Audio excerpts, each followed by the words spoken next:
Voilà, voilà, voilà. Donc, c'est parti. Donc, je remercie déjà les personnes qui se sont connectées pour assister à cette conférence avec Madame le professeur Misraï Abadou, donc, qui est généticienne et qui va nous parler d'un sujet qui est assez peu abordé dans la sphère de l'assistance médicale à la procréation, de l'infertilité. Qui est donc la génétique. Et donc, le sujet de ce soir, on l'a intitulé La révolution de la génétique dans la prise en charge des infertilités masculines et féminines. Donc, c'est un sujet que moi, je trouve très, très intéressant. Donc, je vous remercie beaucoup d'avoir accepté de nous parler de ce sujet-là. Je vous laisse vous présenter et puis présenter un peu enfin, pas présenter un peu, mais présenter le sujet dans toutes les dimensions. Donc là, la conférence est enregistrée et elle sera donc disponible ensuite en replay. Et les personnes qui veulent poser des questions peuvent poser des questions à l'écrit et on y répondra après la présentation que va faire Madame Misraï. Je vous laisse la parole. Merci beaucoup Virginie. Donc, je suis très contente d'être là. Merci de l'invitation.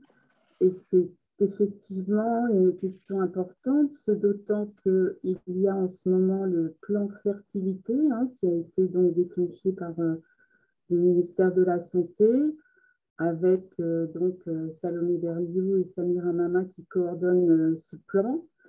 Et je crois que c'est vraiment important. Enfin, moi, j'attendais ça de mes voeux depuis très, très longtemps, puisque je m'intéresse aux aspects moléculaires de la reproduction depuis très longtemps. Je ne suis pas généticienne, je suis biologiste moléculaire. Et donc, depuis très longtemps, en fait, j'avais identifié pour la première fois la structure des récepteurs de la LH et de la progestérone il y a bien longtemps. Et donc, je m'étais posé la question de savoir s'il pouvait y avoir des anomalies de ces récepteurs qui faisaient que les gens étaient infertiles. Bon, c'était un peu l'âge de pierre, on étudiait un récepteur, une molécule, puis une autre. Et ce qui s'est passé, c'est qu'il y a eu un progrès tout à fait majeur qu'on appelle le séquençage nouvelle génération, qui, il y a depuis 5-7 ans, a complètement révolutionné la question, puisque maintenant, on peut séquencer des dizaines, des centaines de gènes ensemble, et même tout le génome en une semaine. Donc, ensuite, évidemment, il y a des problèmes d'interprétation. Donc, c'est ça un peu qui fait que cette médecine qu'on appelle génomique, c'est-à-dire l'étude des gènes au service des patients, eh bien, elle a envahi tous les champs de la médecine. Mais pas la reproduction. Alors pourquoi? Parce que en reproduction, disons qu'il y a eu quelque chose de tout à fait remarquable, c'est que les traitements ont été développés à toute vitesse. Je pense que le désir d'enfant était tellement important qu'on a trouvé des solutions, on a fait de la fécondation in vitro, etc., sans se poser la question des pauses finalement. Les pauses, non, ce n'était pas trop de problème tant que ça marchait avec un pourcentage qui était acceptable. Et puis la deuxième chose, c'est que ce n'était pas une maladie mortelle. On était infertile, mais bon, on n'en mourait pas. Et donc, finalement, la médecine génomique pour la reproduction est restée un peu de côté. Alors, ce qui se passe, il y a deux choses maintenant, comme comme l'a dit le ministre, c'est que ça devient ce qu'on appelle un problème de santé publique, puisque ça atteint un nombre de gens assez important. C'est 15% des couples qui ont un problème d'infertilité. Ça augmente, disons, de 0,3% par an chez les femmes et chez les hommes environ.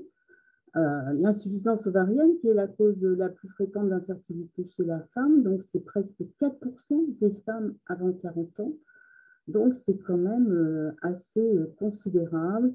Et donc on se dit qu'il faut quand même peut-être faire quelque chose. Et puis les traitements s'essoufflent, c'est-à-dire qu'on voit bien qu'il y a des échecs. On dit que les femmes sont mauvaises répondeuses, qu'elles ont une diminution de réserve ovarienne, que ça marche pas, mais on ne sait pas pourquoi. Et ça traduit donc l'ignorance complète des causes de cette affection. Donc, elles sont le plus souvent, donc on les traite sans leur donner la cause. Donc, effectivement, pour une fécondation in vitro, il y a à peu près 20% de succès à chaque tentative. mais il y en a à peu près un quart des femmes qui abandonnent à chaque tentative parce que c'est quand même très éprouvant. Et toutes ces patientes vont suivre le même cursus sans savoir s'il y a une cause. Quelle est leur cause? Donc la question qu'on peut poser, c'est est-ce que c'est intéressant ou pas de connaître la cause pour pouvoir traiter ces femmes? Est-ce que quand on a une insuffisance ovarienne, on va traiter tout le monde pareil? Est-ce que quand on a une insuffisance hépatique, on traite tout le monde pareil? Non, on cherche la cause. Eh bien là, c'est exactement pareil. Il va falloir donc identifier ces causes. Donc, en plus, il y a un coût très important pour la société, hein, un coût psychologique, parce que c'est quand même, les procédures de FIV sont longues, douloureuses, etc. Et un coût médical qui est très important. Donc, ce qu'on peut dire, c'est que historiquement, il y a eu d'autres évolutions. Il y a eu la révolution des dosages hormonaux, qui a apporté des choses majeures pour le diagnostic des infertilités. Il y a eu l'imagerie qui a permis d'analyser les ovaires, etc. C'était une autre révolution. Et puis maintenant, on arrive au bout des signes qu'on peut détecter chez les patients.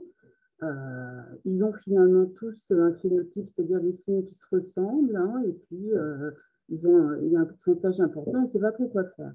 Donc, ce qu'il faut faire, c'est aller chercher la cause directement. Et qui va nous donner cette cause? Eh bien, c'est l'étude du génome. Parce que le génome, eh bien, justement, en fait, un individu a un nombre très réduit de gènes, à peu près de 20 000 gènes, donc c'est très peu hein, pour faire quelqu'un, pour faire un humain. Et en fait, ces gènes, eh bien, ils vont donner naissance à des protéines hein, qui sont les acteurs qui vont permettre de construire les cellules, de construire les tissus et de les faire fonctionner. Et donc, ce génome, d'ailleurs, il a 4 lettres, ATGC, hein, on peut le lire comme un livre, et s'il y a un mot finalement qui est mal écrit, une faute d'orthographe, eh bien, on peut tomber malade. Et quand on décrypte ce génome, eh bien, si on identifie ce mot hein, qui est mal écrit, on peut faire le diagnostic de la maladie. Et surtout, on peut comprendre le mécanisme. La génétique, c'est le mécanisme. Ça va nous donner pourquoi. Pourquoi on a une infertilité? Qu'est-ce qui ne va pas dans l'ovaire? Ce n'est pas tout l'ovaire. Qu'est-ce qui ne va pas chez un homme dans le testicule? Ce n'est pas l'ensemble. Il y a une étape, une seule, qui ne va pas. Et si on identifie cette étape, on pourra faire ce qu'on appelle un traitement personnalisé. Donc, il n'y a pas une infertilité, il y a toute une série d'infertilités. C'est ça qu'il faut savoir. Et à partir de ce moment-là, on va chercher donc les causes. Et donc, comme je vous l'ai dit, ce séquençage nouvelle génération, eh bien, ça a permis d'identifier des dizaines, des centaines de gènes. En ce qui concerne les infertilités, mon groupe, d'autres groupes dans le monde ont identifié un certain nombre de gènes responsables et disons qu'on en est à un petit peu moins qu'une centaine dans les 2 cas, ce qui fait quand même beaucoup. Donc au début, on s'est dit que c'était difficile, chaque gène était responsable d'un ou 2 cas dans le monde, qu'est-ce qu'on allait faire? Ça ne servait à rien finalement pour les malades.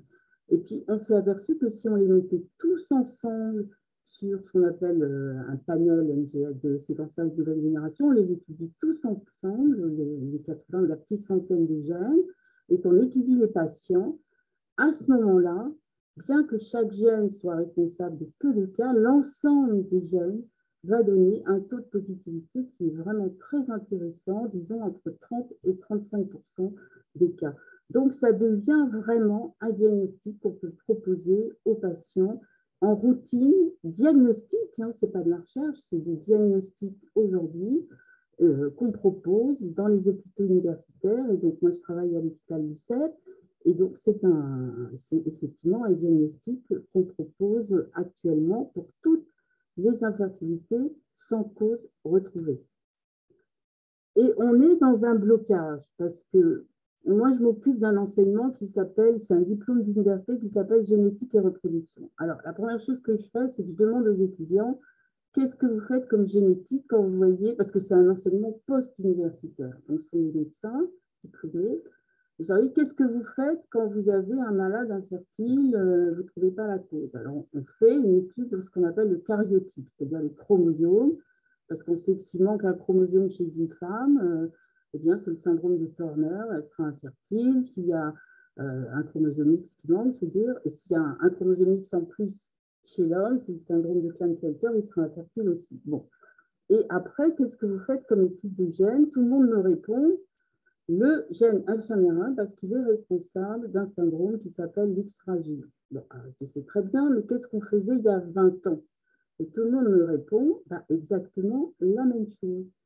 C'est-à-dire que depuis 20 ans, finalement, le diagnostic génétique n'a pas évolué, ça n'est pas passé du côté de la pratique parce que ça a été extrêmement rapide. Et donc, les praticiens ne sont pas formés, ils ne connaissent pas ça, ils ne le prescrivent pas. Et donc, les patients, enfin, je suis sûre que toutes les patientes infertiles qui m'écoutent savent qu'elles ont eu cette fameuse étude du syndrome de l'X fragile, parce qu'il peut y avoir des retards mentaux dans la famille, mais c'est tout, on leur a rien fait d'autre. Alors pourquoi ne pas faire un panel de séquençage où il y a une centaine de gènes et dans lequel on aurait 30% de positifs? Et ça, c'est vrai pour l'homme et pour la femme. Alors vous allez me dire, mais ça sert à quoi finalement d'avoir cette cause génétique? Eh bien, c'est très important. D'abord, ça donne un diagnostic. Et donc, si vous voulez, la patiente, quand elle arrive, on lui dit, madame, vous avez ça, c'est ça qui ne fonctionne pas dans votre ovaire. Donc, c'est très important pour elle de savoir sur le plan psychologique ce qui ne va pas.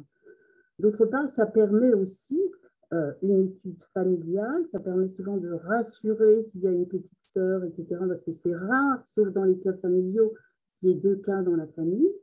Donc ça, c'est quand même important.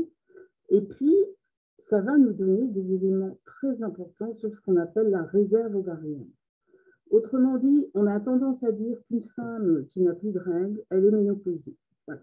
On lui dit, vous êtes ménopausée, c'est puis il n'y a plus rien dans vos ovaires. Eh bien, non.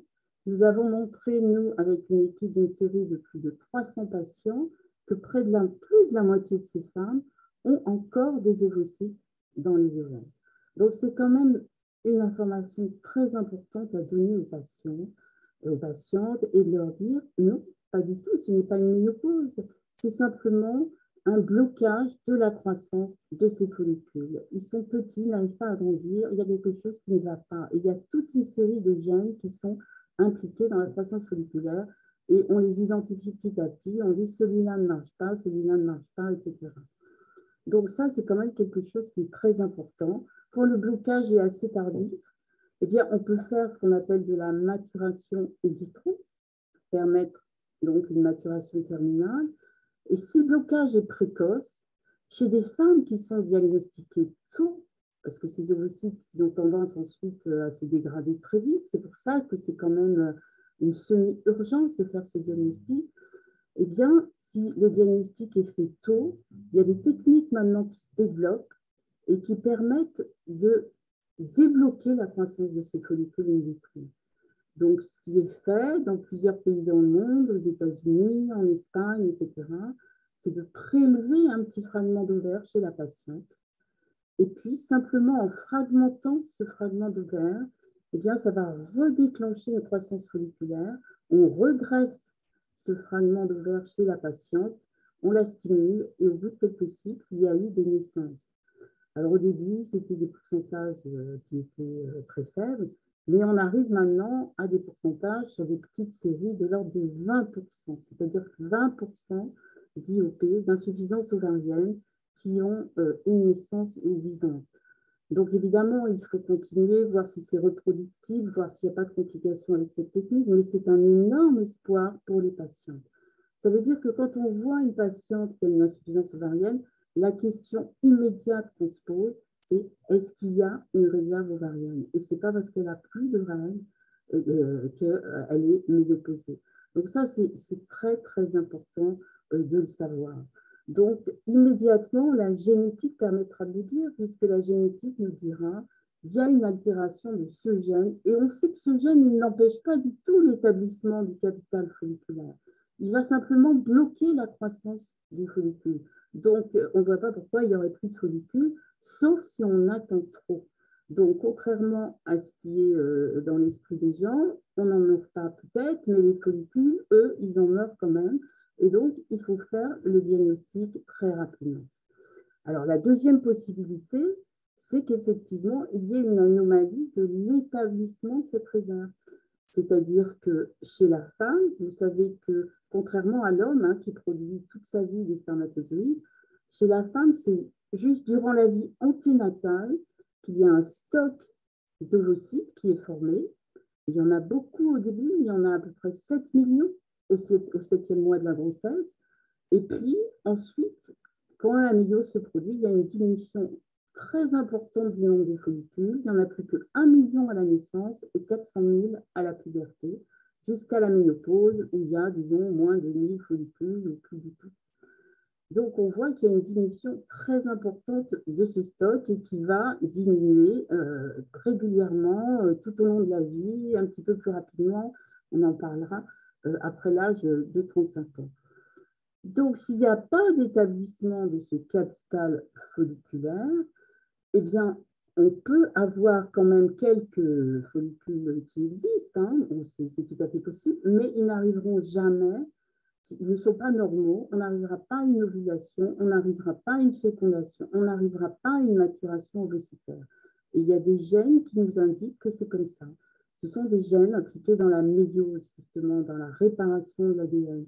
Il faut vous dire que ces follicules qui sont établis pendant la vie anténatale, eh bien, ils vivent plus de 50 ans, hein, parce qu'on les a à la naissance et puis ils disparaissent à la ménopause.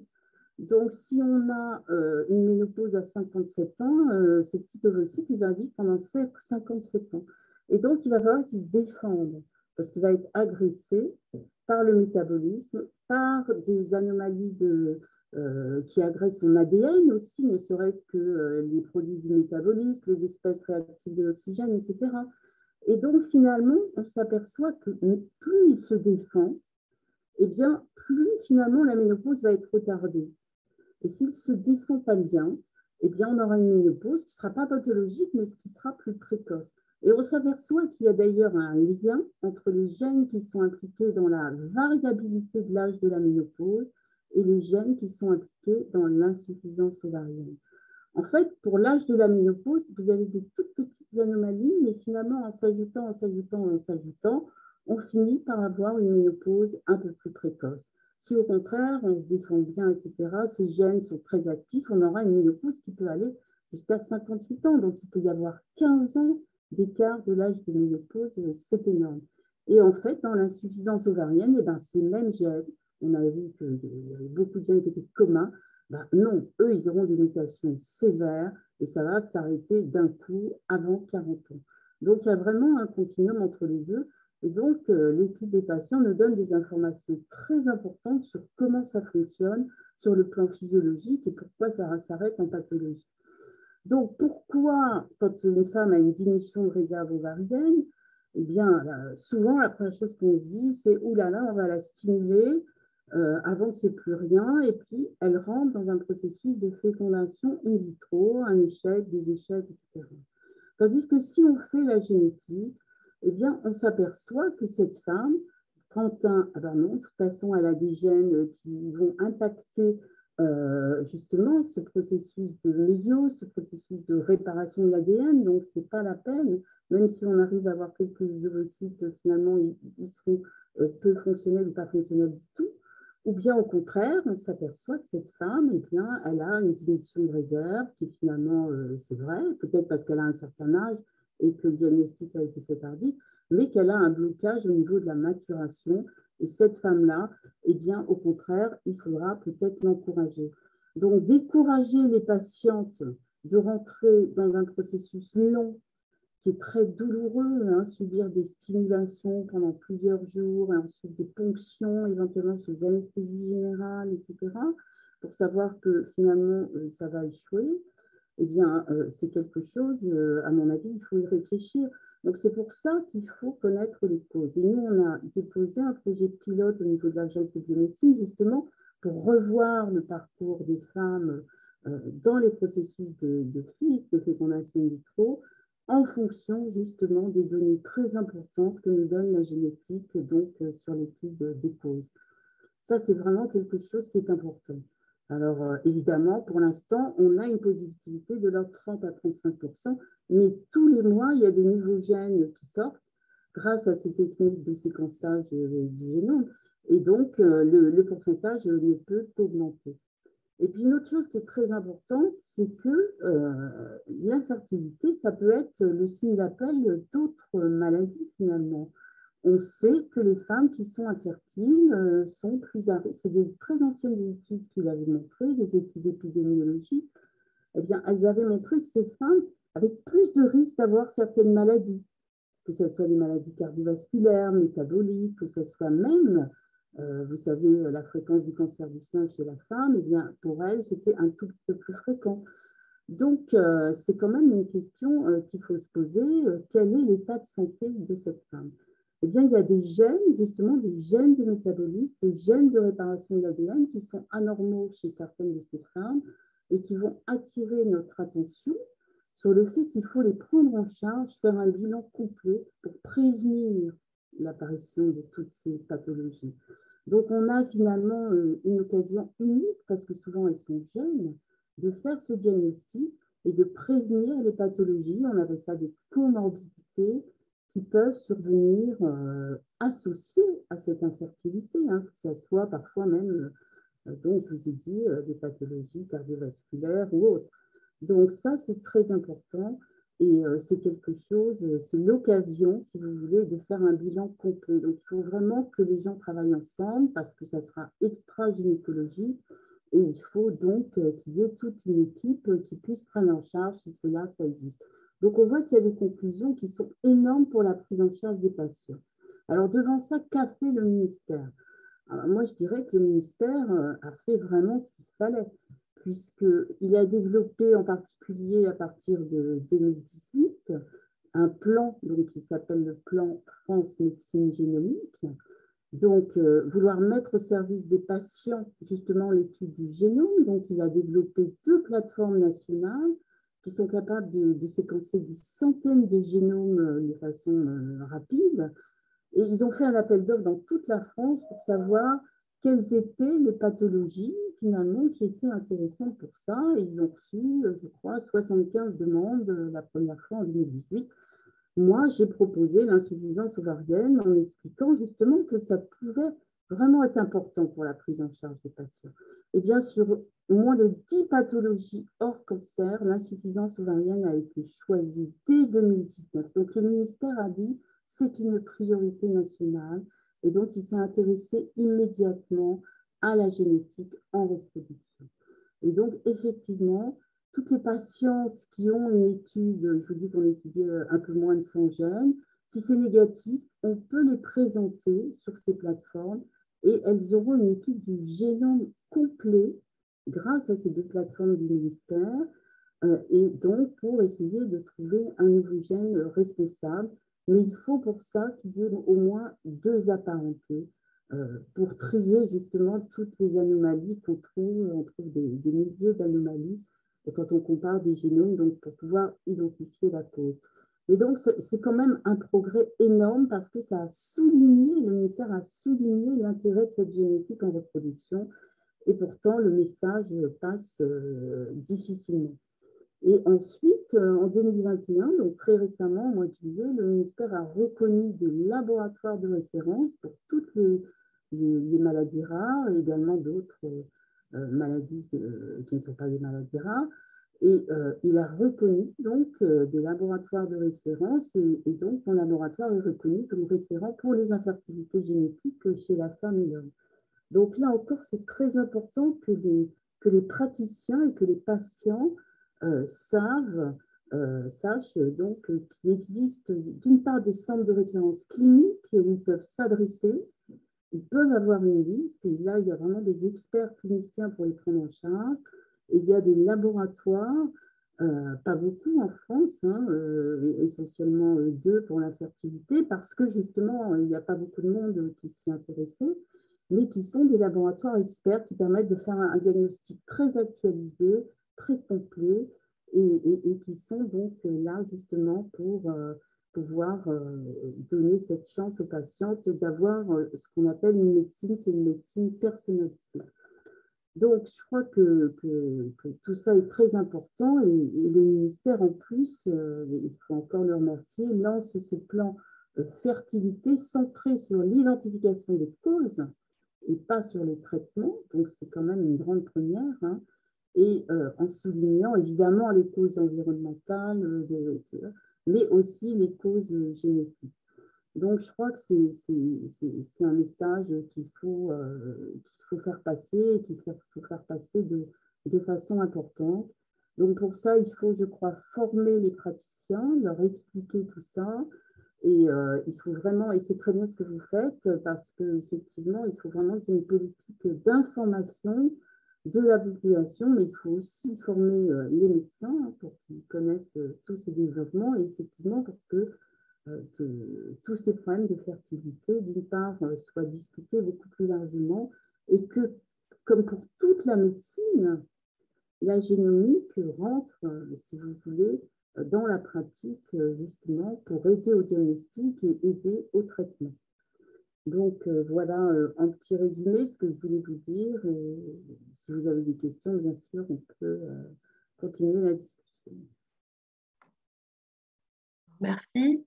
Alors, moi, je trouve ça toujours très intéressant. On en a déjà parlé ensemble, mais je trouve que cette approche de la du diagnostic, de pouvoir affiner les diagnostics, de pouvoir éviter à des patientes de faire des fiches pour rien parce que génétiquement, il y aurait déjà il y a une réponse qui permettrait d'indiquer que ce n'est pas utile. Ce n'est pas utile d'aller faire des stimulations, ce n'est pas utile de faire des protocoles et des protocoles parce que génétiquement, ça ne marchera jamais. Je trouve que c'est extrêmement intéressant. Je ne comprends pas pourquoi on n'en parle pas plus. Donc, Oui, c'est-à-dire que ben, les gens ne l'apprennent pas.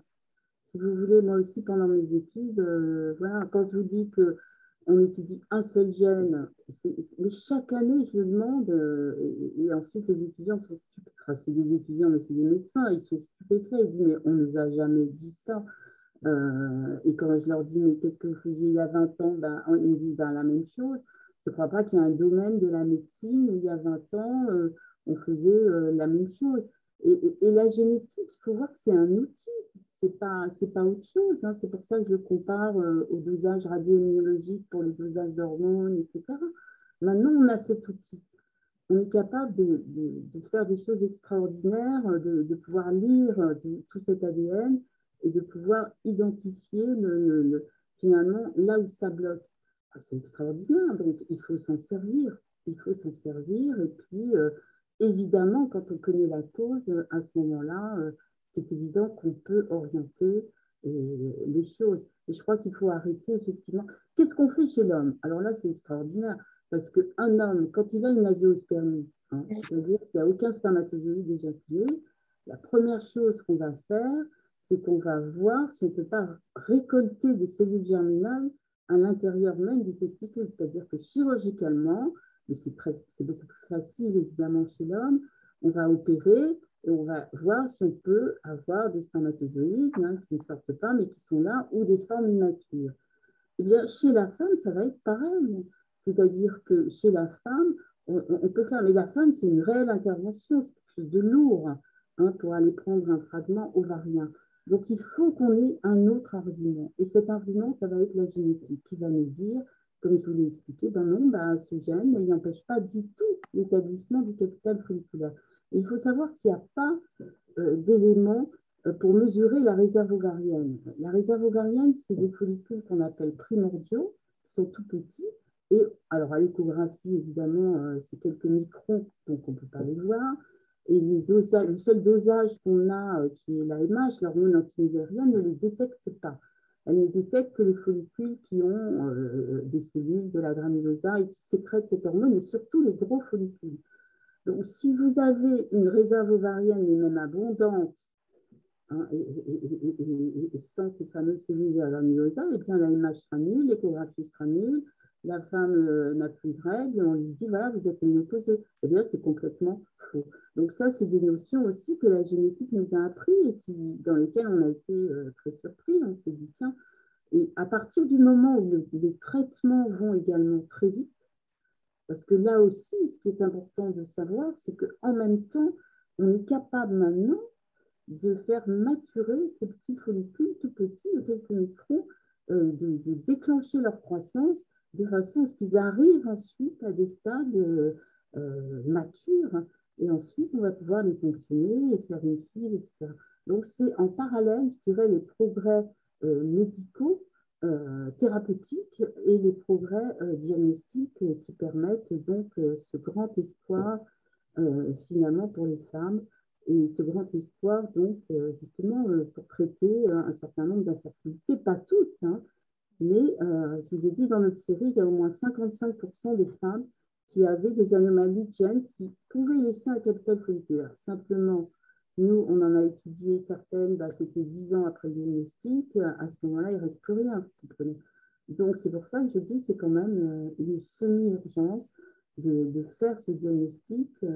On ne peut pas laisser donc, les patients comme ça. Donc, dès qu'on a un diagnostic de diminution de réserve, d'insuffisance ovarienne, on étudie les causes classiques, on ne les trouve pas. Il faut à ce moment-là faire la génétique. Donc, voilà. Alors, il y a des questions.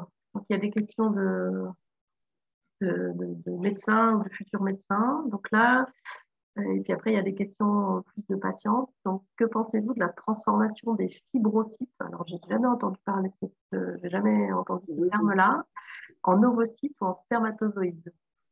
oui, bon, bah ça c'est dans les traitements du futur, on en est encore assez loin. D'accord. Vous savez qu'il y a des cellules qu'on appelle des cellules souches, Oui. qui normalement sont les cellules de l'embryon, embryonnaire, puisque l'embryon au début, vous voyez, il y a un nombre, il y a une cellule qui se divise en 2, 4, 8, etc. Et donc ces cellules, elles sont totipotentes, c'est-à-dire qu'elles ont toutes les potentialités. Elles peuvent se différencier en n'importe quel tissu, d'accord? Et puis petit à petit, elles se différencient, c'est-à-dire que la cellule va devenir musculaire et elle ne pourra plus changer, neurologique, il y en a qui vont donner des ovocytes, des spermatozoïdes, ils ne pourront plus changer. Donc l'idée, c'est de prendre ces cellules souches et de faire se différencier effectivement en gamètes, en spermatozoïdes et en ovocytes. Donc, comme on ne peut pas disposer des cellules, pour des raisons évidentes, qui soient embryonnaires, eh bien, on peut faire ce qu'on appelle des cellules souches induites. C'est-à-dire, effectivement, on prend un fibroblaste d'un sujet et avec un cocktail de différents facteurs, on est capable de faire dédifférencier cette cellule et elle acquiert à ce moment-là des caractéristiques de cellule souche. Et ensuite, on peut la différencier dans le sens qu'on veut, donc cellule du foie, cellule ceci. Et donc, il y a des essais, effectivement, pour les différencier en ovocytes ou en spermatozoïdes. Alors, est-ce que c'est effectivement le sujet du futur, c'est-à-dire qu'on n'aura plus besoin d'un partenaire et on pourra, sauf que une femme n'aura jamais que le Y. Mais bon, disons que c'est peut-être très intéressant dans certaines formes d'infertilité, hein, ou peut-être quand il y a pouvoir différencier, mais pour l'instant, on en est quand même assez loin. Donc, je pense que les traitements là qui sont vraiment, moi je dirais, vraiment à moyen terme rapide, c'est vraiment plutôt voilà, chez la femme, ces traitements d'activation ovocytaire qui ont l'air de marcher très bien. Donc, il y a une question plus pratique de Céline, donc, qui dit comment pouvons-nous nous inscrire pour faire ce diagnostic génétique? Est-ce que tous les sécos le proposent? Alors, oui, je vois, j'ai effectivement fait l'examen pour le syndrome de X fragile. Bah, écoutez, moi, le syndrome de X fragile, donc ce gène, il se trouve que ce gène, quand il est amplifié dans une certaine région, il donne un risque d'avoir une infertilité, une insuffisance ovarienne. Et le problème, c'est que c'est un risque, hein, c'est pas certain, il y a un certain pourcentage. Mais le problème, c'est que les femmes qui sont pas forcément infertiles au début, etc., elles peuvent avoir aussi dans leur descendance des enfants qui ont un retard mental. Donc, c'est très important de faire le diagnostic dans la famille, de faire une enquête familiale et de prévenir. On fait même des diagnostics anténataux de façon à pouvoir éliminer ce risque. Mais, comme je vous ai dit, si on le fait, il y a à peu près 3 à 5 de positivité. Hein. Autrement dit, il y a plus de 95 de femmes qui vont être négatives. Donc, à partir du moment où on fait une prise de sang à la patiente et qu'on envoie pour étudier ce fameux gène de X fragile qu'il faut faire, hein, c'est absolument indispensable, pourquoi ne pas l'envoyer aussi pour faire ce qu'on appelle un panel de séquençage nouvelle génération, où là, on n'aura pas 95% négatifs, si vous voulez, puisque on a, je vous dis, entre 30 et 35% positifs, ça dépend de l'origine des patients. Donc c'est là que moi, je ne comprends pas du tout. Et je pense que tout simplement, je l'ai dit, les progrès ont été tellement rapides, si vous voulez, que les praticiens ne le savent pas. Et c'est là où il faut les former. Autre chose qui, à mon avis, sur lesquelles il faut agir, c'est que quand vous êtes dans un hôpital et que, parce que ce n'est pas quelque chose qu'on facture aux patients, évidemment, mais on facture à l'hôpital. Hein. Et l'hôpital, par contre, va recevoir ensuite sous des crédits qu'on appelle des milliacs en retour. Enfin, souvent, il y a des gens qui ne sont pas informés.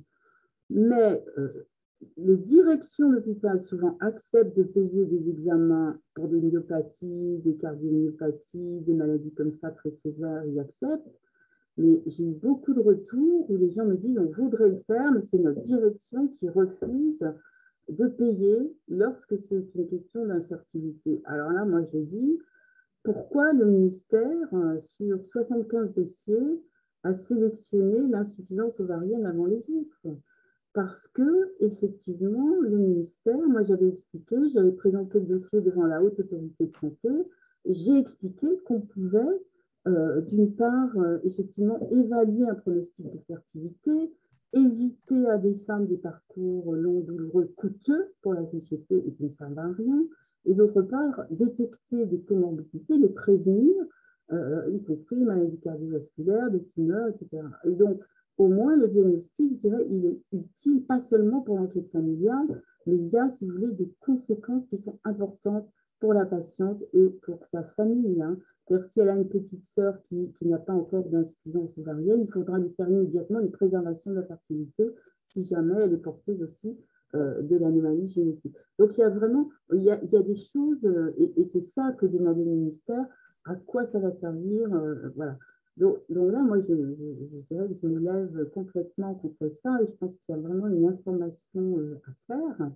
Je suis désolée, si c'est génétique, et puis ne serait-ce que pour le diagnostic, enfin, je crois qu'en 2022, tout le monde a le droit d'avoir son diagnostic. Comme je l'ai dit tout à l'heure, on a une insuffisance hépatique, bon, ben, d'accord, mais ça ne suffit pas. Pourquoi j'ai une insuffisance hépatique? Quelle est ma maladie?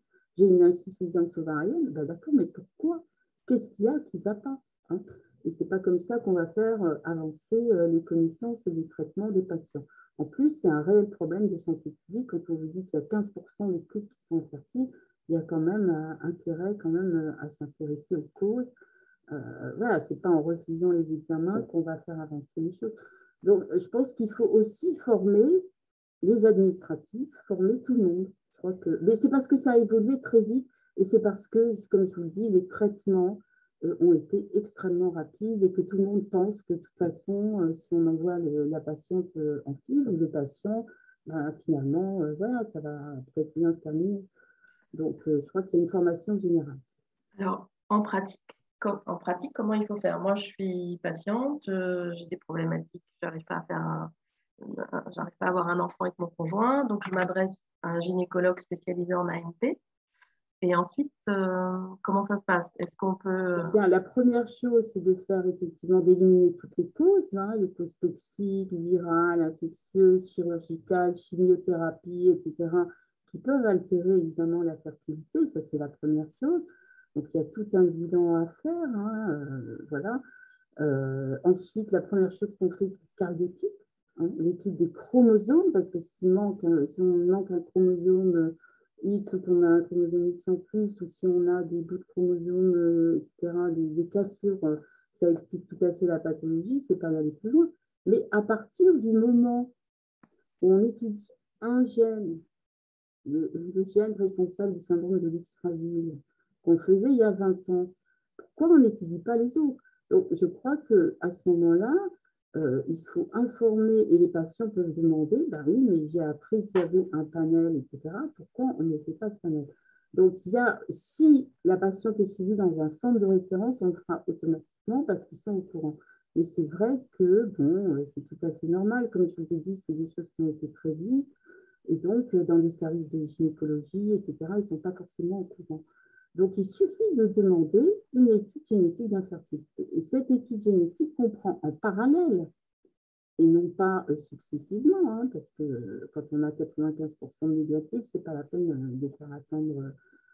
Voilà, il vaut mieux faire en même temps l'étude de l'ensemble du gène. Et comme je vous dis, disons qu'il y a environ 80 gènes qu'on fait en parallèle. Donc, si on ajoute, voilà, on sera aux alentours de 35-40% positifs si on ajoute la positivité du syndrome X fragile et la positivité du panel. Donc, ça, c'est quelque chose qui doit être fait systématiquement à partir du moment où on étudie un gène, c'est ça. D'accord, mais enfin, les médecins ne Alors, demandent pas l'étude de l'X fragile dans tous les oui, dossiers. oui ben, bien sûr. Donc, à partir du moment où ils pensent que c'est génétique. Alors, D'accord. c'est extrêmement encadré, c'est-à-dire qu'il faut informer la patiente. Voilà, il faut qu'elle signe un consentement, c'est un consentement éclairé, c'est-à-dire qu'on va lui expliquer la situation, on va lui expliquer ce que c'est que l'étude génétique, qu'éventuellement, effectivement, on va ensuite revenir sur la famille. Voilà, elle doit signer, elle doit être d'accord. Si elle n'est pas d'accord, on ne le fera pas. Hein. Donc, il faut absolument l'accord de la personne. Ça, c'est quelque chose de très important. Et ensuite, si l'examen revient négatif, bon, ben, un praticien peut le rendre. Mais s'il revient positif, s'il y a une anomalie de n'importe quel gène, à ce moment-là, c'est un conseil génétique. Il faut que ça soit fait dans le cadre, c'est aussi très encadré, d'un conseil génétique parce qu'il faut vraiment donner toutes les informations, qu'est-ce que ça veut dire, quelles sont les conséquences pour moi, pour ma famille, que faut-il faire, etc., etc. Donc, à partir du moment où il y a une anomalie, voilà, c'est très encadré. Et si ces panels sont négatifs, le plan France Médecine Génomique, enfin l'étude du génome entier, c'est encore plus encadré.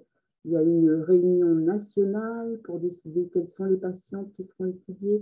Elles sont vues vraiment par des spécialistes, par des centres de référence. Et voilà. Et ensuite, le résultat est donné aussi dans le cadre d'un conseil génétique. Donc tout ça est bien encadré. Mais par contre, effectivement, il y a des services à côté qui ne sont pas au courant. Et donc, je pense qu'il y a une information générale et je pense que dans le plan, il faudrait vraiment qu'il y ait une formation complète du corps médical, au moins en reproduction. Et pourquoi pas même les étudiants, quand ils sont dans certains cursus où ils prennent des unités d'enseignement en production, enfin, il faudrait leur apprendre. Parce que, comme je vous le dis, du fait de la rapidité, les gens, ils sont pas au courant, ils ne le demandent pas. Donc, c'est un petit peu dommage. Alors, il y a une question, c'est qui sont-ils? Pouvez-vous nous donner les noms? Et je pense que ça correspondait au moment où vous avez parlé des centres de référence clinique et des laboratoires experts. Est-ce que vous pouvez... Alors, les centres de référence, alors, c'est des centres de référence dans le domaine de la reproduction. Disons qu'il y a un centre de référence en général qui pilote tout, mais ensuite, il y a ce qu'on appelle des centres de compétences, il y en a dans toutes les régions. L'idée est qu'il y ait vraiment un accès aux soins sur tout le territoire national et un accès équivalent. D'accord? Donc, il y a plusieurs sites où on peut trouver ça. Et donc, par exemple, sur un site qui s'appelle Orphanet, où on peut demander à n'importe quel biologiste moléculaire ou dans l'hôpital, ou même, donc ça, c'est des choses qu'on peut, même le gynécologue d'ailleurs, si on lui demande de trouver le centre de référence, peut-être que spontanément, il ne le connaît pas, mais il le fera. Et donc ça, franchement, c'est très très bien pour les services cliniques. C'est assez étalé sur le territoire national. Pour les laboratoires, c'est tout récent, hein, c'est du mois de juillet. Donc il y a une première vague de laboratoires qui ont été labellisés, il y en aura d'autres. Et ça, à ce moment-là, ben, on peut se renseigner aussi. comme c'est du mois de juillet, si vous voulez, c'est encore très récent, mais ça sera probablement accessible aussi sur des sites comme Ocranet ou à travers les filières maladies rares ou des choses comme ça. Ah, on ne m'entend pas correctement? Vous ne m'entendez pas? Si, moi je vous entends, mais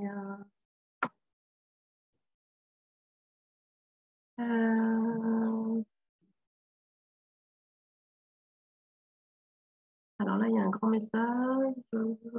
Le nom, moi je vois quelqu'un demande le nom de cet examen. C'est une étude, c'est un panel de séquençage nouvelle génération, mais il suffit de dire un panel de gènes, quoi, une étude génétique complète, quoi.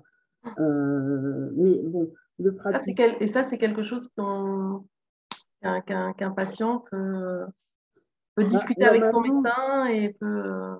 Normalement, ce n'est pas le patient qui le demande, hein, c'est le praticien qui le demande. Et donc, c'est pour ça que je pense qu'il faut qu'il y ait une information et une formation des praticiens.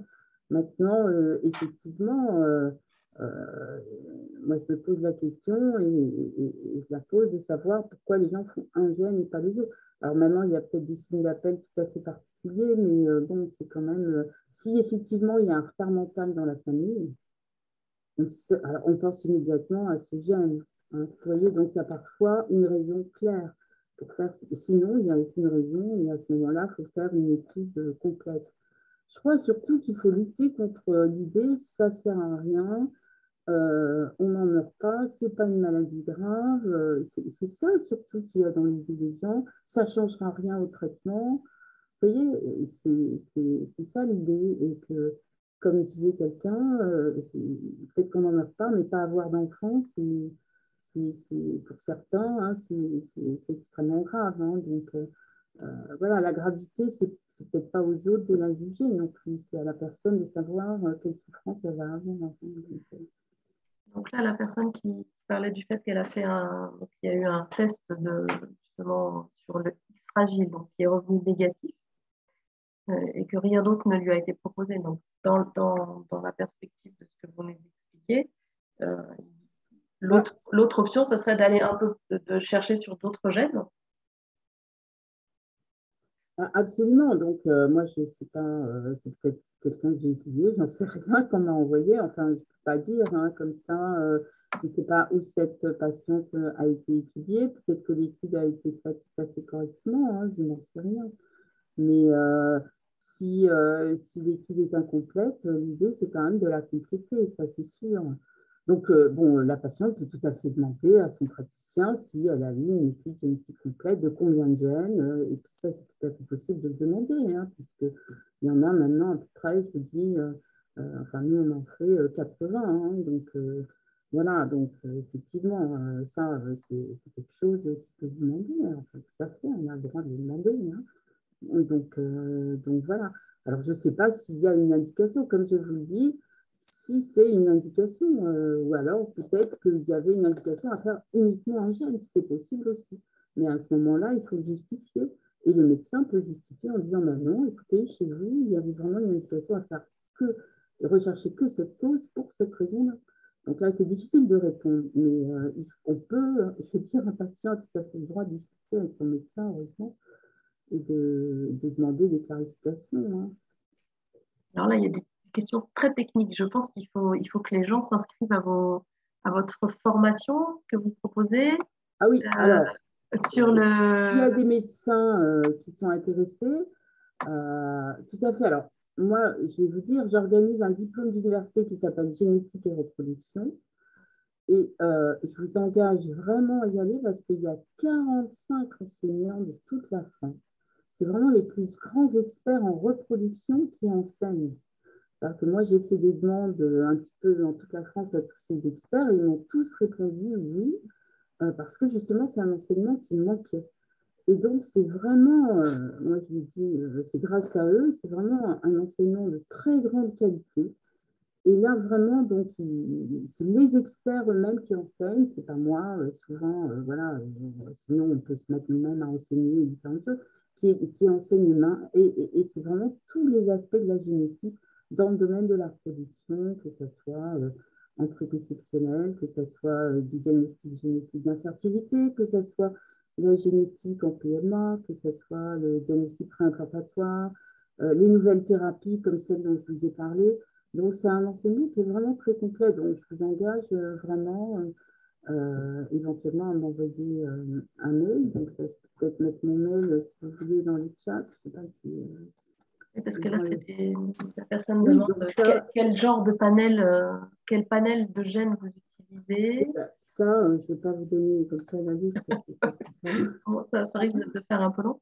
Et Non. puis, Donc, je vous envoie, voilà. Donc, vous pouvez m'écrire pour toutes les questions techniques. Ou alors, vous pouvez. Ah, j'ai pas mis. J'ai mis ici, ou pour savoir où dans votre région il y a un centre de référence, ça vous pouvez évidemment m'écrire, hein, je vous répondrai. Mais je pense que suivant la région, c'est très facile hein, de savoir. Excusez-moi, j'ai fait une erreur. alors, il y a une personne qui demande si. Ah, mais il y en a plusieurs. Oui, oui, mais là, vous avez donné votre adresse. Donc, une personne qui demande si le séquençage donc, des gènes pourrait apporter des réponses sur les situations de fausse couche. Oui. Alors, ce qui est très intéressant, c'est qu'il y a effectivement des causes un peu pour toutes les situations. C'est qu'il y a des gènes qui sont impliqués dans les défauts d'implantation, c'est-à-dire effectivement dans les fausses couches à répétition. Il y a des causes génétiques. Donc là, vraiment, bon, une, deux fausses couches, ça va, mais à partir de trois, je pense qu'il faut absolument faire une étude génétique. Ça, c'est très important. Il faut voir évidemment d'abord le karyotype des parents, voir s'il n'y a pas d'anomalie karyotypique, hein, ça c'est clair. Mais sinon, il y a des gènes qui sont impliqués dans l'implantation, dans la maturation ovocytaire. C'est pour ça que je vous dis que dans l'aide médicale à la procréation, quand une fois, enfin, je veux dire, ça se détecte très bien, il y a des gènes qui en plus ont une certaine fréquence. Donc là aussi, on peut faire le diagnostic et savoir qu'il y a un défaut génétique de maturation ovocytaire. Donc ça, oui, oui, oui, absolument. Bon, nous aussi, on les a ajoutés dans notre panel. Tout ce qui concerne la reproduction chez la femme, on a un panel complet pour les détecter. On a aussi un panel masculin. Voilà. Alors, la personne qui demandait, en fait, elle voudrait avoir vraiment le nom de référence, du centre de référence. Parce que là, Ofranet, en fait, c'est plus un dispositif. Orphanet, c'est une base de données pour Voilà, les maladies orphelines. voilà. Orphanet, Ouais. maladie orpheline. Mais bon, dedans, on peut trouver les centres de référence. Mais si c'est un peu difficile pour vous, je vous ai dit, n'hésitez pas à m'envoyer un mail. Vous me dites où vous habitez et je vous donnerai le nom du centre le plus proche. Et voilà. Ou enfin, sinon, votre praticien vous le donnera aussi très facilement. Hein. C'est-à-dire qu'en général, ils sont tous informés. Donc, si vous demandez à votre gynécologue, à votre endocrinologue, à votre andrologue pour les hommes, en général aussi, ils sont quand même bien informés. C'est-à-dire que si eux ne sont pas toujours informés des derniers progrès diagnostiques, etc., ils savent qu'il y a des centres de référence parce que c'est depuis 2005, ça, quand même, 2005-2007. Il y a eu un léger retard pour les laboratoires de référence 2021, mais donc ils le savent, ils sont au courant. Donc vous pouvez vous retourner auprès de votre médecin traitant aussi, il n'y a pas de problème. Oui, et Orphanet, ça s'écrit comme ça, là. O-R-P-H-A. Ah oui, C'est ça. oui, exactement, c'est comme Mm. ça. C'est une base de données de maladies orphelines. Donc, Euh, alors on demande, est-ce qu'il y a une différence entre le génome sur le sang et sur le tissu ovaire? Non, il n'y a pas de différence. L'ADN, bon, en général, disons, il n'y a pas de différence. Ensuite, il peut y en avoir. Hein, en pathologie, c'est vrai qu'il peut y en avoir. Mais justement, si on veut détecter une infertilité, sur le sang, ça suffit amplement. Hein. Alors après, il y a ce qu'on appelle des mosaïques, où il peut y avoir des anomalies qui sont plus spécifiques à certains tissus. Mais bon, disons que pour les questions d'infertilité en général, c'est un prélèvement, c'est une prise de sang n'importe quand, à n'importe quel moment du cycle ou pas de cycle, s'il n'y en a pas. Ça n'interfère absolument pas, c'est juste une prise de sang. Voilà. Et ensuite, les laboratoires, comme le mien, on extrait l'ADN à partir des goélands. Et puis, sur cet ADN, on pratique justement ce séquençage nouvelle génération. Et donc, on étudie les gènes pour lesquels on a une certitude diagnostique. Comme ça, on sait que s'il y a une anomalie, c'est vraiment ce gène qui sera impliqué. Tandis que quand on fait une étude du génome, alors là, on peut trouver des anomalies, mais des anomalies qui sont dans des gènes dont on n'a pas forcément la preuve qu'ils sont impliqués en pathologie. Et ensuite, euh, voilà, il y a différents arguments de savoir quel est le rôle du gène. Est-ce qu'il y a des modèles animaux? Est-ce que ce gène a été finalement trouvé responsable d'infertilité chez des animaux dans des modèles de souris? Est-ce qu'il est exprimé bien au niveau des gonades, des ovaires? Il y a toute une série d'arguments qui ensuite permettent de répondre, et surtout la nature de la mutation aussi, qui peut être majeure ou qui peut être mineure. Donc, on a toute une série d'outils donc, pour pouvoir savoir donc, si ce nouveau gène est impliqué. Mais ça, disons que c'est. En plus, il y a des réunions qu'on appelle de concertation multidisciplinaire, donc c'est des choses qui se font en collaboration entre les cliniciens justement référents et les laboratoires référents. Disons qu'un panel, c'est des gènes dont on a la certitude qu'ils ont déjà été détectés, mutés chez des patients avec un niveau de preuve élevé. Donc, c'est pour ces panels. Voilà. Alors moi, j'ai une question sur la question des délais. Est-ce Oui. que donc, quand les personnes qui sont en parcours d'AMP, la question du temps est toujours un peu un ennemi contre lequel on lutte. Et donc maintenant, est-ce que quand un patient fait une prise de sang, c'est adressé par exemple dans votre laboratoire? Quel est le délai pour rendre les résultats? Le délai, s'il n'y a pas vraiment d'urgence, disons que c'est environ 3 mois, parce que il y a toujours une file d'attente. Enfin, vous savez, c'est des très gros appareils, et puis on a une plateforme dans l'hôpital, et finalement, c'est un peu plusieurs laboratoires qui l'utilisent, etc. Donc, quand il y a une urgence réelle, voilà, en reproduction, il n'y a pas d'urgence, mais moi, je dis qu'il y a une semi-urgence quand même pour presser un peu les gens. Ce n'est pas une urgence comme un diagnostic anténatal, c'est clair, mais c'est une urgence quand même ça peut être sur 6 mois, sur un an. Donc, moi, je trouve que dans l'année, si on n'a rien, si on n'a aucune cause, si on ne sait pas pourquoi, il faut quand même, voilà, dans l'année, avoir éliminé un certain nombre de causes génétiques. Et si le panel est négatif, proposer une patiente qui a une insuffisance ovarienne. Pour l'instant, il n'y a que l'insuffisance ovarienne. J'espère que l'infertilité masculine rentrera dans le plan, mais bon, pour l'instant, c'est pas. Pour une fois que la femme a l'avantage, voilà. Mais donc, si vous voulez, c'est pour même au niveau du plan, maintenant, ça va assez rapidement aussi. Donc, je ne pense pas que ce soit le temps ensuite, la patiente qui rentre dans un parcours d'AMP, elle a tout un bilan, etc., très complet. Donc, je ne pense pas que ça rallonge peut-être d'un mois, mais c'est tout. Hein. Non, non, c'est assez rapide. Hein. Et dans les perspectives de l'autoconservation sociétale, est-ce que cette approche-là par la génétique, je pense que ça aurait un intérêt, par exemple, d'éviter d'autoconserver des ovocytes pour rien et donc de faire perdurer une espèce d'illusion et d'espoir. Et au moment où on va les utiliser, finalement, on s'aperçoit que ça n'aurait servi à rien. Qu'est-ce que vous pouvez... Alors, pour l'autoconservation sociétale, donc moi, j'aime pas beaucoup ce terme. Hein, pour moi, c'est de la prévention des effets liés à l'âge, hein, voilà, des lésions, puisque de toute façon, l'ovocyte, quand il est dans le corps d'une femme, il va subir un certain nombre d'agressions quotidiennes. Hein, je vous rappelle que c'est la même cellule qui vit 50 ans, etc. Et donc, finalement, voilà, il va finir par péricliter. Et le plus grand mécanisme d'ailleurs de perte des ovocytes, ce n'est pas l'ovulation. Il n'y a que 500 ovocytes dans une vie d'une femme qui sont ovulés, bon, au maximum. Tandis qu'on en avait quand même 400 000 à la puberté et ensuite il n'y a plus rien. Donc c'est vraiment une dégénérescence massive. Mais en ce qui concerne donc cette congélation, moi je pense qu'il faut informer les femmes, parce qu'on on m'a posé la question aussi de savoir s'il y allait avoir un rush. Bon, alors il y aura un rush s'il n'y a pas d'information des femmes. Parce que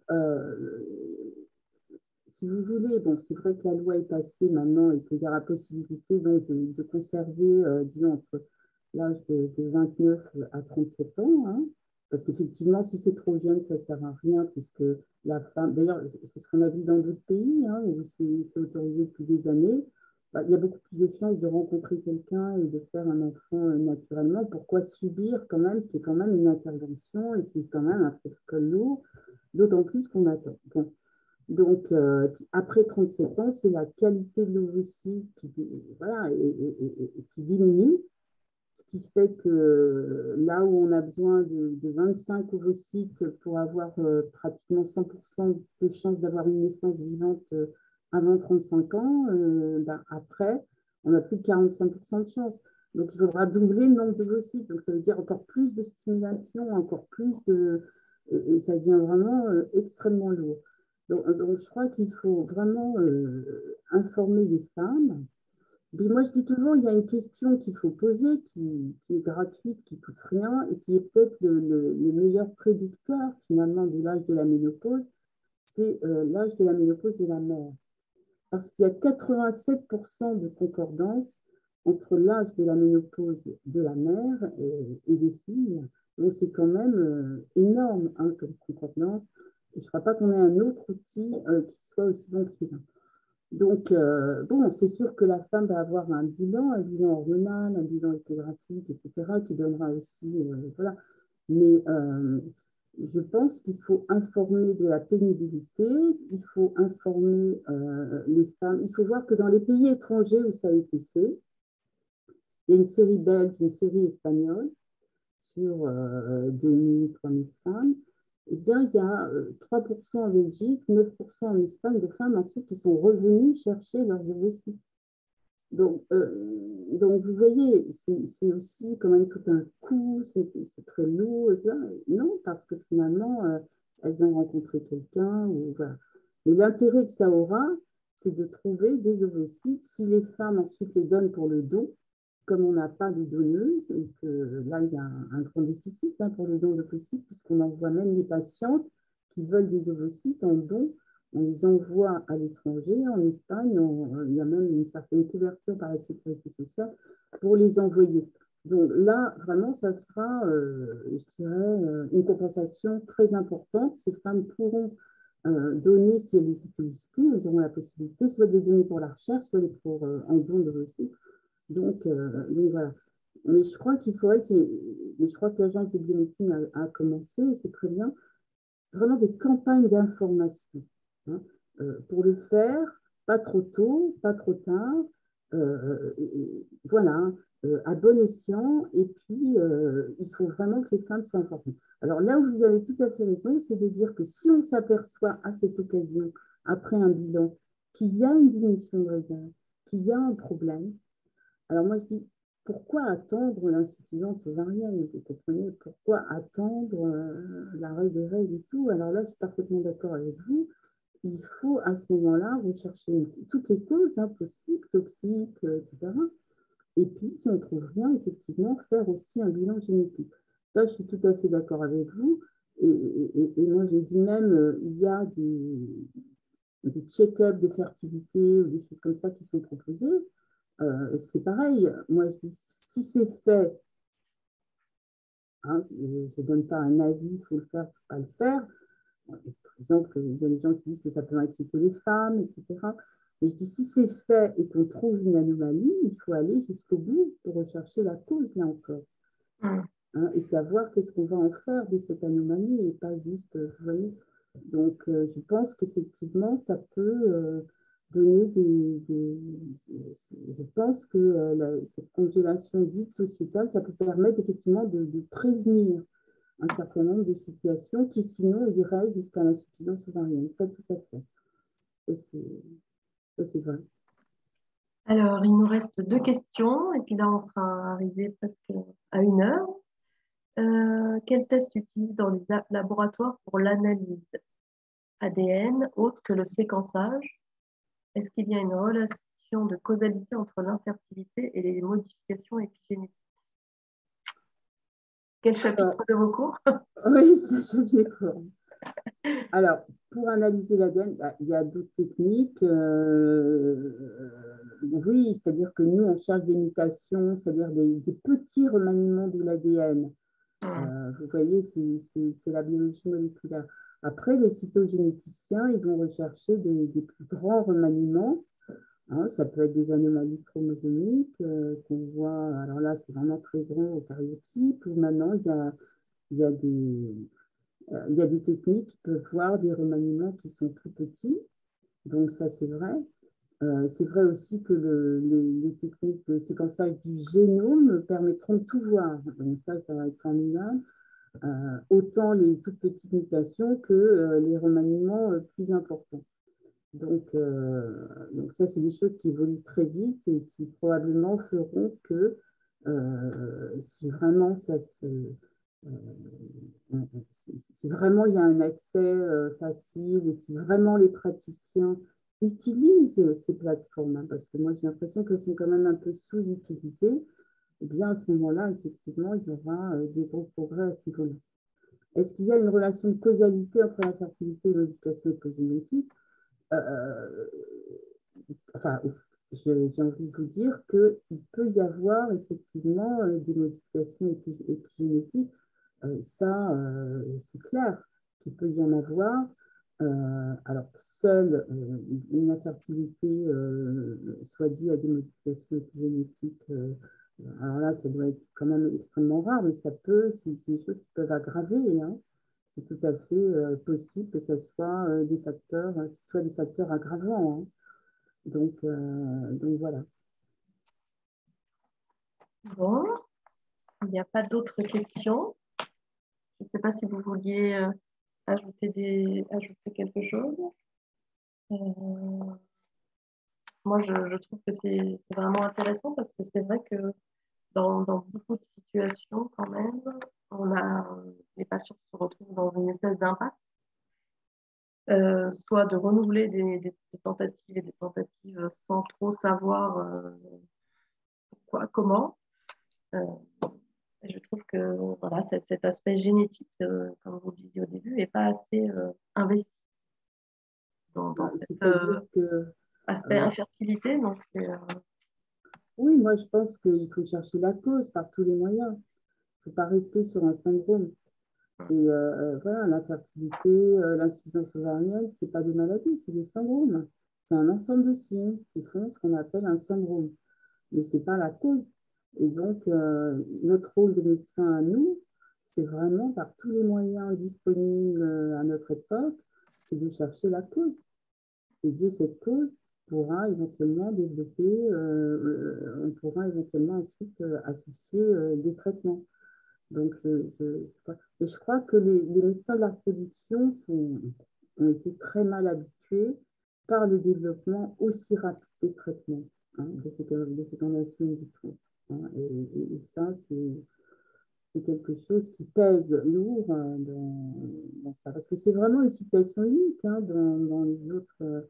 Ils ne sont pas du tout habitués à la génétique, tandis que les cardiologues, les neurologues, les pédiatres surtout, etc., voilà, faire un examen génétique, pour eux, c'est normal quand on ne sait pas ce qu'il y a, vous voyez. Mais en reproduction, non, on n'a pas l'habitude. Donc, voilà, il faut informer, il faut former. Et puis, voilà, le ministère vraiment a créé des centres de référence, a créé des laboratoires, enfin, labellisé plutôt des laboratoires de référence, a, à créer des plateformes de séquençage, etc. Et il faut utiliser tout ça. Il faut effectivement, je vois les questions qui ont été posées, elles sont tout à fait justifiées. Il faut que facilement les gens puissent avoir accès à ces données-là. Et puis, il faut utiliser ces structures de référence ou alors que les praticiens travaillent avec ces structures de référence. Mais ça, Sur le plan clinique, ça va très bien parce que ça fait quand même 15 ans qu'on a créé ces laboratoires de référence. C'était dans les années 2005-2007.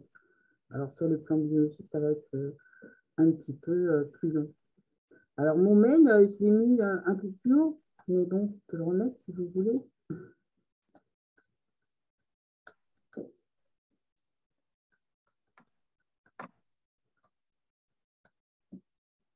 En tout Et cas, après, il y avait encore une question. Le seul examen génétique que j'ai eu est la présence de la mutation MTHFR C677T et d'où 1298. Est-ce suffisant comme information? ça, vous comprendrez, je ne peux absolument pas répondre, ne sachant pas le contexte, etc. Hein. Donc, c'est moi, enfin, moi, je ne suis pas là pour donner un avis, de faire des consultations. C'est impossible. Enfin, il faut d'abord savoir qu'est-ce que vous avez, quelle est votre pathologie, etc. C'est un examen tout à fait particulier et dans un contexte très précis. Donc, si on vous l'a fait, c'est probablement utile. Hein. On n'est plus dans les causes générales de l'infertilité. Hein, donc, Moi, j'avais encore une question. C'était sur le combien ça coûte en fait de faire un panel génétique oui, comme ça bah, écoutez, c'est au une regard d'une cotation. FIV. Oui, bah, c'est une question importante puisque c'est un frein aussi. Donc, ça ne coûte rien, rien aux Ah oui, patients. d'accord. C'est ce que vous disiez au début. Ce sont des activités qu'on appelle des activités innovantes, Ah oui. donc qui ont une nomenclature qu'on appelle des RIHM, qui sont une nomenclature justement pour des activités innovantes. Mais elles sont réglées par l'hôpital, et c'est pour ça qu'il faut les faire prélever dans un centre hospitalier, parce qu'une petite clinique aura du mal à régler. Et ça dépend du nombre, de la taille de l'ADN qu'on va séquencer. Donc, il y a une nomenclature nationale et ça dépend vraiment de la taille. Vous voyez, pour tant de paires de vase, vous avez ça, ça, ça et ça par palier. Mais la seule chose que je peux vous dire, c'est que pour étudier 100 gènes, ça revient au même coût qu'avant pour faire un seul gène. C'est-à-dire que si vous voulez, le prix est divisé par 100, mais ça a quand même un certain coût, c'est clair. Et donc, mais on ne discute pas pour faire un examen complexe. Et encore une fois, personne ne discute quand on a une myopathie d'aller faire la génétique. Et il y a rarement une conséquence. Si, c'est essentiel pour l'enquête familiale, essentiel pour les diagnostics anténataux ou préimplantatoires, je suis tout à fait d'accord. Mais je veux dire, bon, en ce qui concerne la fertilité, il y a des conséquences et il faut en tenir compte aussi. Alors, Encore une question. Ce test génétique permet-il d'expliquer les échecs répétés d'implantation, absence de début de grossesse?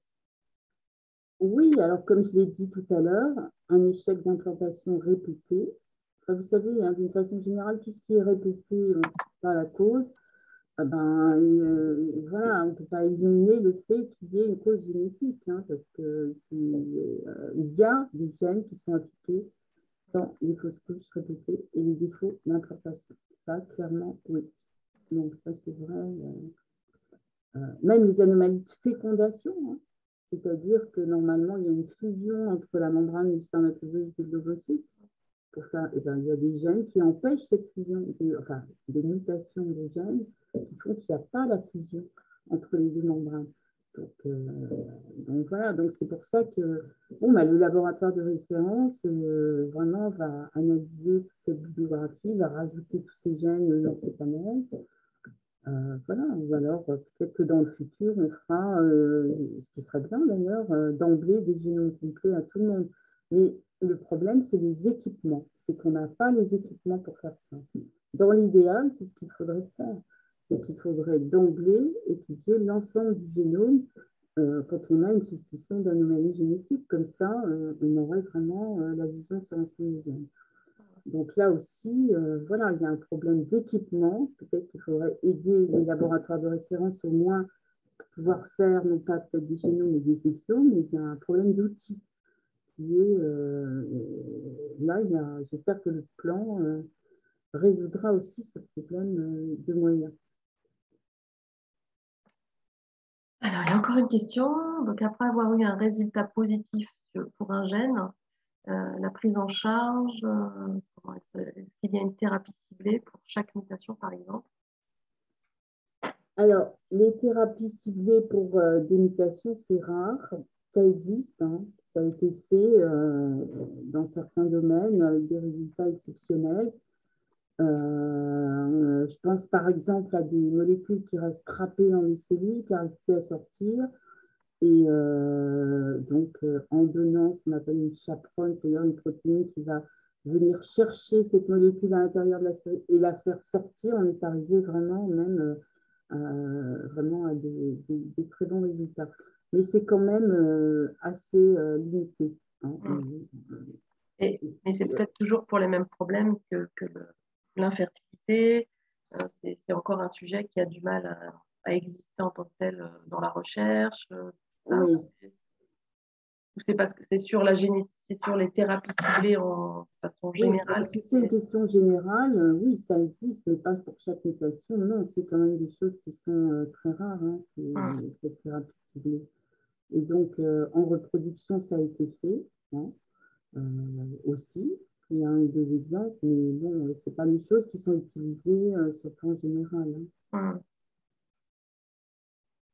Hum, Effectivement, c'est des modèles sur lesquels il faudrait aussi travailler, hein. C'est pour ça l'intérêt de connaître la cause. hum, Parce que c'est vrai que non, mais cette question, elle est quand même très bonne parce que la médecine évolue vers des thérapies ciblées. Et pour hum. faire des thérapies ciblées, il faut connaître la cause. Donc, c'est encore un argument supplémentaire.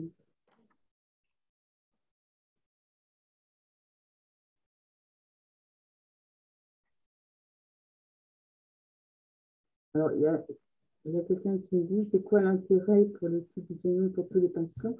L'intérêt, c'est que quand vous étudiez l'ensemble du génome, c'est-à-dire les 20 000 gènes, vous pouvez très bien limiter votre étude. Par exemple, vous dites, je connais 100 gènes d'infertilité. Donc, vous séquencez tout le génome, mais vous n'allez étudier que ces 100 gènes. Maintenant, disons que 2 mois après, il y a 20 nouveaux gènes qui sortent. C'est pas compliqué, vous revenez sur la même étude de génome et vous regardez les 20 nouveaux gènes qui sont sortis, dont vous savez qu'ils sont responsables d'infertilité. Et donc, avec un seul examen, vous pouvez réactualiser votre étude régulièrement. Tandis qu'avec l'étude des panels, si on veut rajouter des gènes, il faut refaire tout un panel. Donc, finalement, ça coûte plus cher et c'est plus long. Mais on n'a pas les appareils pour faire des études d'exome. Mais c'est sûr que voilà, c'est vers ça qu'il faut aller. Et moi, je dirais que du point de vue patient, c'est aussi ce qu'on disait au début, d'être dans la proposition d'une cause et pas juste dire aux patients on ne sait pas trop, c'est inexpliqué, parce que c'est quand même une réponse qui vient souvent et j'ai l'impression qu'il vient de plus en plus souvent de monsieur, madame, on ne comprend pas, la cause est inexpliquée, ou alors d'être dans une répétition de traitement donc qui s'étale dans le temps pour arriver à un moment donné, dire au patient, bah, finalement, on arrête et aller vers le don ou aller vers l'adoption. Donc, je pense que du point de vue patient, c'est vraiment avoir un outil supplémentaire qui permet de réorienter ses choix de vie, soit s'orienter plus rapidement vers un don de gamètes, peut-être, parce que souvent, ça arrive un peu en fin de parcours, alors qu'on a déjà accumulé tout un tas de difficultés, du temps qui est passé, on a vieilli, euh, ou alors d'arrêter d'essayer d'avoir un enfant, ou alors de se diriger vers l'adoption. Enfin, j'ai l'impression que ça apporterait quand même des réponses dans pas mal de situations, plus rapides peut-être, qui permettraient aux gens de moins s'abîmer dans des protocoles à répétition voués à l'échec. Oui, c'est sûr, parce que bon, moi j'ai lu le livre de Salomé Vergniaud, là, qui est quand même assez poignant, effectivement. Euh, on va voir un médecin et puis oui, il y a un échec, mais non, tout est parfait chez vous, tout est parfait chez votre mari, ça ne marche pas. On ne sait pas pourquoi, et puis elle change de médecin, c'est pareil, c'est pareil, c'est pareil. Bon, bah, tout n'est pas parfait puisque ça ne marche pas. Donc, c'est là où il faut quand même essayer on est là quand même, nous médecins, pour essayer de comprendre. Mais même les meilleurs obstétriciens, les meilleurs médecins d'AMP, ils disent ça marche ou ça marche pas, et des fois, on ne sait pas pourquoi. Donc, on sait très bien qu'il y a 20% de succès à chaque tentative, et qu'il y a aussi 25% d'abandon à chaque tentative, parce que c'est quand même quelque chose de très douloureux.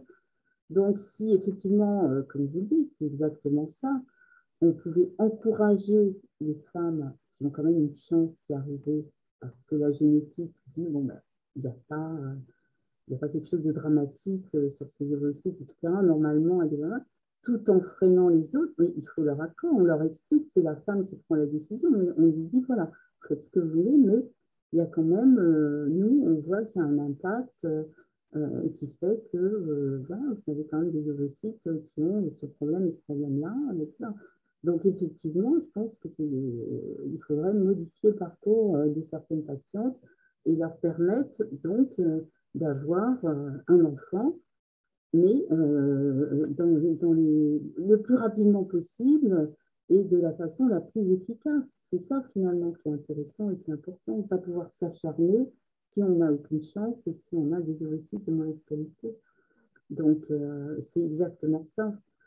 Mais bon, c'est vrai aussi dans d'autres spécialités, hein. C'est-à-dire que le but de la génétique, une fois qu'on a identifié la cause, c'est exactement ça, c'est d'adapter ensuite les parcours des patients. Bon, je pense qu'on a fait beau, euh, un beau tour de la question. J'espère que les personnes qui ont assisté ont appris des choses. Alors moi, j'en ai appris encore et je trouve que c'est vraiment un sujet passionnant. Donc, je vous Ah, remercie encore une merci, fois. merci beaucoup de m'avoir invité. Donc, encore une fois, on a la chance qu'il y ait ce plan fertilité. Et donc, il y a beaucoup d'espoir, justement, pour pouvoir développer tout ça, informer, avoir les moyens d'aller plus vite dans l'intérêt des patients et des patients. Mm, mm. Je vous remercie beaucoup et je remercie les gens qui ont assisté et qui ont posé des questions. Merci à tous. Alors, je vais... Au revoir. Au revoir.